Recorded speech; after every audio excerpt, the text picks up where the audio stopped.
Market महारथी में आपका स्वागत है। आपके साथ मैं हूं अभिषेक और मेरे साथ जुड़ गए आज एक खास मेहमान सीट्रस एडवाइजर्स के फाउंडर संजय सिन्हा जी। बहुत शुक्रिया आपका समय देने के लिए। स्वागत है आपके टीना स्वदेश पर।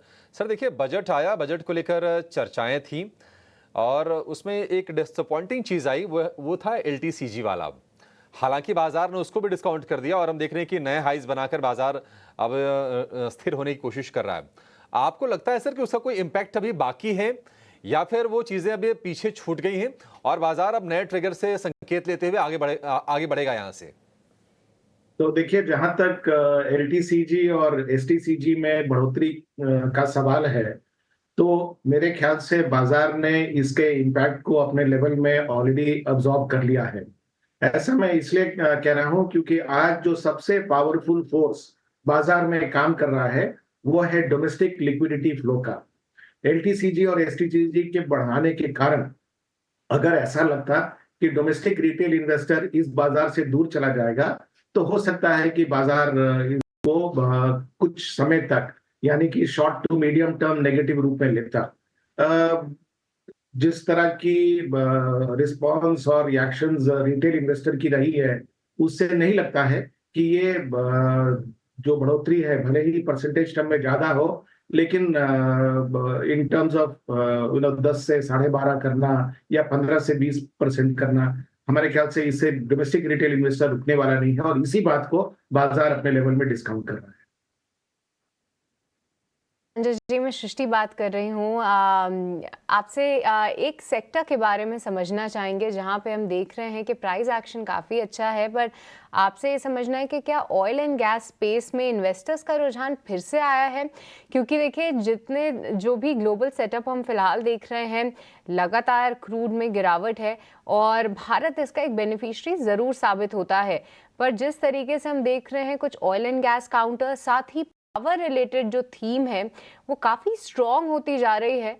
कुछ दिनों से अच्छा ट्रैक्शन है, तो क्या यहाँ पे कुछ चीज़ें हैं जो कि इन्वेस्टर्स डिस्काउंट कर रहे हैं और जिसके चलते ये मूव है, और आपकी राय क्या है ऑयल एंड गैस स्पेस पे? तो देखिए, ऑयल एंड गैस में जहां तक लोगों का इंटरेस्ट है, अगर आप देखें तो रेगुलेटरी लेवल पे कुछ डेवलपमेंट्स हो रहे हैं जो कि गैस सेक्टर को ज्यादा प्रभावित कर रहे हैं और इसके कारण गैस सेक्टर में लोगों का इंटरेस्ट पहले से ज्यादा बढ़ गया है।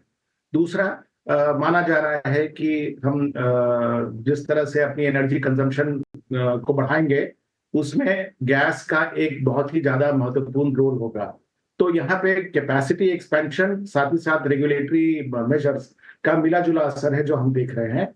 रही बात pure oil and gas company की, तो वहां पर मुझे लग रहा है कि जिस तरह की कैपेसिटी एक्सपेंशन या तो अपस्ट्रीम ऑयल कंपनी में हो या डाउनस्ट्रीम ऑयल कंपनीज में हो, इसका असर है जो पड़ा है इनके आउटलुक पे। और इसलिए ऑयल मार्केटिंग कंपनीज में भी हम देख रहे हैं कि इन्वेस्टर्स का इंटरेस्ट है और ऑयल एक्सप्लोरेशन कंपनी में भी इन्वेस्टर्स का इंटरेस्ट है।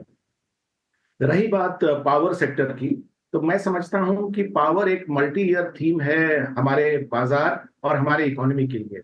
इस साल गर्मी में पीक पावर डिमांड जो था वो 250 गीगावाट का था और सरकारी आंकड़े ये हैं कि 2030 में यही पीक पावर डिमांड बढ़ के 450 गीगावाट का हो जाएगा।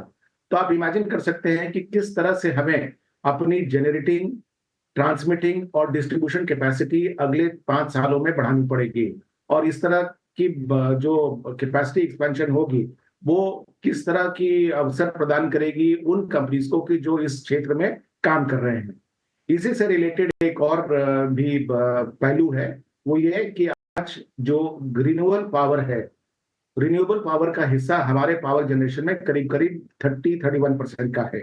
हमारी लक्ष्य है कि हम 2030 तक इसको 50% कर देंगे।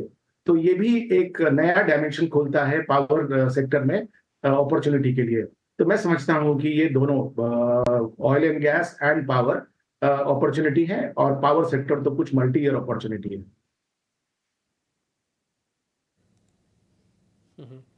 सर, जब आप पावर के बारे में बात कर ही रहे हैं संजय सर, पहले तो शुक्रिया समय देने के लिए। तो लगे हाथ फिर एक आईटी के बारे में भी बता दीजिए। इनके नंबर्स इस बार, एक क्वार्टरली नंबर्स अच्छे आए हैं और इसका इम्पैक्ट ना केवल बाज़ार को संभालने में हुआ बल्कि शेयर्स ने भी एक कॉन्फिडेंस दिलवाया कि अभी आप हमारे पे हौसला मत खोइए, हम वापस से बाउंस बैक करने की कैपेसिटी रखते हैं।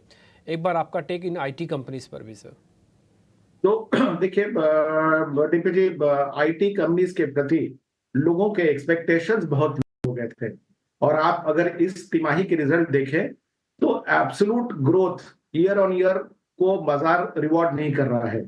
एक्सपेक्टेशन के अगेंस्ट जो एक्चुअल परफॉर्मेंस है उसको वो ज्यादा रिवॉर्ड कर रहा है। तो इस संदर्भ में जिस तरह का प्रदर्शन लार्ज कैप आईटी कंपनीज ने और जो कुछ मिड कैप आईटी कंपनीज ने अब तक दिया है, उसमें जितनी एक्सपेक्टेशन थी उससे उनका प्रदर्शन ज्यादा अच्छा रहा। और इससे ज्यादा महत्वपूर्ण बात कि उन्होंने जो फ्यूचर आउटलुक दिया है वो बहुत ही पहले से ऑप्टिमिस्टिक है, आशाजनक है। तो इसके कारण इस सेक्टर पर थोड़ा सा लोगों का रुझान बढ़ गया है। मैं ये भी समझता हूं कि थोड़ा सा सेक्टर रोटेशन भी है, क्योंकि लोगों ने काफी मुनाफा कमाया है सिक्लिकल और विद इन सिक्लिकल 3-4 सेक्टर्स में। तो लोग चाहेंगे कि कुछ अपनी प्रॉफिट्स को लॉक करके ऐसे सेक्टर्स में जाएं जो कि अब तक निगलेक्टेड हैं। अब तक के निगलेक्टेड सेक्टर्स में मेरे ख्याल से अगर आप मुख्यतः देखें तो एफएमसीजी है, आईटी है, कुछ प्राइवेट सेक्टर बैंक्स हैं। तो इन सेक्टर्स में जो सबसे अट्रैक्टिव लग रहा है in terms of risk versus reward, वो मेरे ख्याल से आईटी है, और इसी कारण हम देख रहे हैं कि आईटी स्टॉक्स में हाल के दिनों में रिजल्ट के बाद तेजी आई। ठीक है। संजय सर, एक और सेक्टर है जिस पर आपसे व्यू चाहिए, वो है स्पेशलिटी केमिकल वाला, क्योंकि हम देख रहे हैं कि कुछ दिनों से बज़ है, चाहे वो पीआई इंडस्ट्रीज हो, नवीन फ्लोरिन हो, बासफ हो, ये तमाम शेयर चल रहे हैं। आपको क्या लगता है कि ये कंपनीज वेल प्लेस्ड हैं, क्योंकि ग्लोबल अपॉर्चुनिटीज भी आ रही हैं, सप्लाई चेन वाली जो दिक्कतें थी काफ़ी हद तक वो ईज हो गई हैं, क्या अभी भी निवेश के लिए सही वैल्यूएशंस हैं इनके? तो देखिए, दो फैक्टर्स हैं जो कि केमिकल क्षेत्र की कंपनियों में एप्लीकेबल है। एक तो ओवरऑल जिस तरह से केमिकल प्राइसेस ग्लोबली डिक्लाइन किए थे, उसका एक बहुत बड़ा हिट हमारी डोमेस्टिक कंपनीज को पड़ा था, और उसका असर हम लोगों ने उनके स्टॉक प्राइसेस पे देखा। खास करके फ्लोरीन बेस्ड जो कंपनीज है, फ्लोरीन केमिकल बेस्ड कंपनीज, उनमें तो काफी ज्यादा गिरावट आई थी because of the decline in global prices. लेकिन अभी जो है वो प्राइसेस बॉटम आउट करके थोड़ी बहुत रिकवरी के स्टेज पे है। दूसरी बात जो ये है कि जो कंपनीज ने कैपेसिटी एक्सपेंशन का काम शुरू किया था आज से 2 साल या 3 साल पहले, उन सब की एडिशन कैपेसिटी अब ऑन स्ट्रीम आ रही है। तो आपको उन कंपनीज के अर्निंग्स में ग्रोथ दिखेगा, both from the recovery of the prices as well as the expansion of the capacity. तो इसी के लिए मैं समझता हूं कि अब ये सेक्टर भी रेलेवेंट हो गया है मार्केट पर्सपेक्टिव से।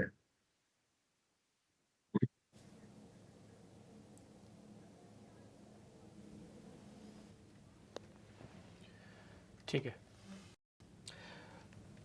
तो यहाँ पे संजय सर आपको बहुत सारी चीज़ें, बहुत सारे इंपॉर्टेंट पॉइंट्स आपके सामने नोटिस करा रहे हैं। बस संजय सर लास्ट में चलते चलते एक छोटा सा पॉइंट और है, ये ब्याज दरें कम हो जाएंगी?